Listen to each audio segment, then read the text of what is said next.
ছোটবেলার বন্ধু দেবমাল্যের সঙ্গে কিভাবে প্রেমের শুরু হলো মধুমিতা সরকারের? বন্ধুরা, বিস্তারিত জানতে ভিডিওটি না টেনে শেষ পর্যন্ত দেখতে থাকুন।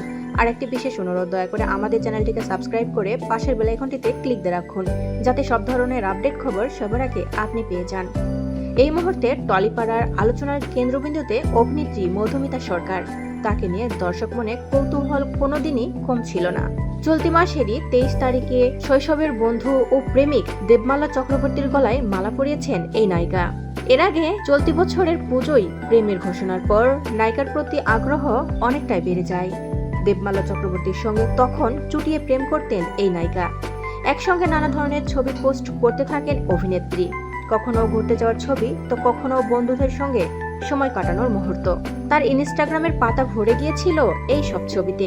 কিন্তু দর্শক মনে অনেক দিনের প্রশ্ন, দেবমাল্য এবং মধুমিতার প্রেম শুরু হলো কিভাবে? চম্পাহাটির মেয়ে অভিনেত্রী মধুমিতা সরকার, সেখানেই বেড়ে ওঠা তারপর স্নাতক পড়তে যাদবপুর বিশ্ববিদ্যালয়ে ভর্তি হওয়া। কলেজে পড়তে পড়তেই প্রথম সিরিয়ালে অভিনয়ের সুযোগ পান মধুমিতা সরকার। প্রথম নায়ক সৌরভ চক্রবর্তীর সঙ্গে প্রেম হয়, সেখান থেকে বিয়েও করেন তারা।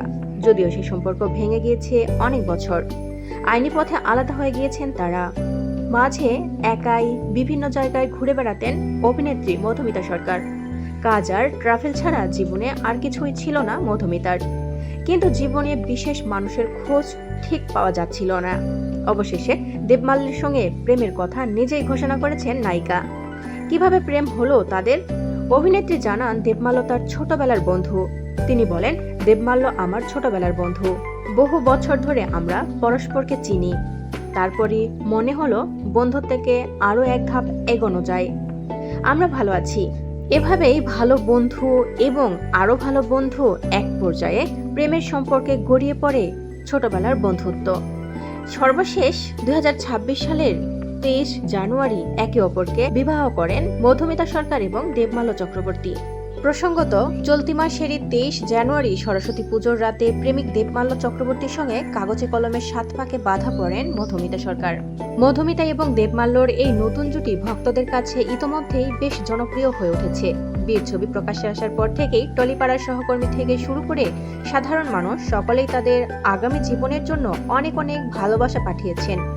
কাজের ব্যস্ততা শুরু হয়ে গেছে অভিনেত্রীর, তাই তো আপাতত হানিমুনে যাওয়া হচ্ছে না মধুমিতা দেবমাল্যের।